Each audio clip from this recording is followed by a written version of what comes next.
हाय, good morning. आजची सकाळ माझी झालेली आहे. तर ती नाश्ता सगळ्यात पहिला आणि टी व्ही थोडा आणि त्यानंतर माझं तयारी करून मी कॉलेजला गेले.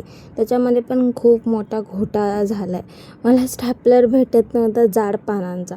आणि हे माझं कॉलेज आहे. माझी बेस्ट फ्रेंड अपूर्वा तिचं नाव आहे. मग त्याच्यानंतर थोडेसे असाइनमेंट आम्हाला सबमिट करायचे होते. मग आम्ही असाइनमेंट सबमिट करून सगळं झालं. कॉलेजवरून रिटर्न आलो. रात्रीचं जेवण झाल्यानंतर मितेशला माहिती नाही काय अचानक झालं, त्याच्या पोटामध्ये खूप दुखायला लागलेलं. मग आम्ही रात्री खाली गेलो. तुम्ही पाहू शकता रात्रीचे 1:17 समथिंग असे झालेले होते.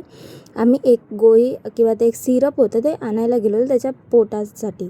तर जे मेडिकल चालू असतं रात्रीपर्यंत 3-4 पर्यंत आमच्या एरियामध्ये, तर ते त्यावेळेस बंद होतं. हे खूप मोठं आमचं बॅड लक होतं. मग तिथून आम्ही पुन्हा एवढं रात्रीचं चालत थोडी भीती पण होती, कारण जरा सामसूम रस्ता होता. एवढं रस्त्यावरती कोण नव्हतं.